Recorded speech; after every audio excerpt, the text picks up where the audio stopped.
Welcome back to John Cleese Car Audio's YouTube channel. This video is all about the Audi SQ5 on like a 2016 year, where we've got rid of the antiquated 7-inch screen and put a touchscreen in it. So the customer came into us because they wanted Apple CarPlay working through the original system. We did discuss putting through the original screen and the original controls. However, a new option we sort of started doing about, I don't know, 6 months ago has come to us now, and we now offer the ability to change the screen. Now, we've looked at a lot of screens over the years. We tried the Android-based ones.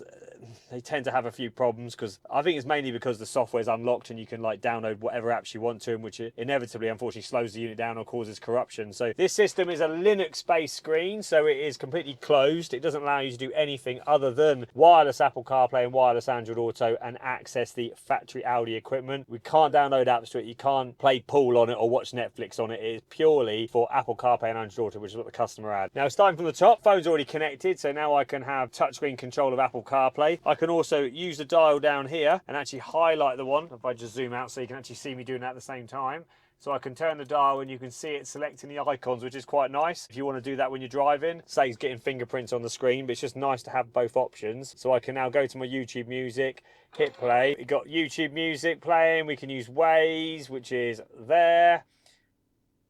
We can use Google Maps, you can use all the navigation apps. Because this relies on, I'll look at the camera for this, explain this. This relies on your phone staying on Bluetooth audio to the factory Audi system for sound to work, okay? So what that means, there is a caveat. If you want radio to work, and if you can't really listen to DAB and FM use the Audi system, you need to start using internet radio applications through CarPlay, which I'll quickly show you how easy that is to use. So I'm on CarPlay now. I hit Radio Player, which is just the app that I personally use. I wait for the app to load up. I've got my favourite 4 stations here. Yes, I do like Absolute Country. Don't hate me for it. I can go to local radio. I can go to all stations. So if I go to all stations and then just scroll down, I don't know, say for example you listen to, well, let's go under letter P. I can then go down all my stations in alphabetical order.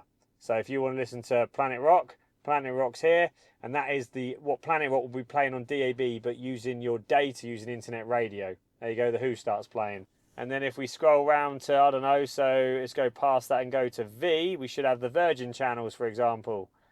There you go, for all the Virgin radio stations as well. Every single station that you could possibly want. If that's not enough for you, you can also go to apps like Rayo, which is where like Capital and Absolute Country also is. You've got Global Player, which is one as well as TuneIn Radio and all the other radio apps. So it's quite easy to use. If you want to see your Audi menu, it's very easy. You touch the display and then we go to the little icon that says Audi right here. And then we've now got the factory Audi menu. So I can go through here. I can use the back button. I'm using it down here actually and just showing you the controls down here.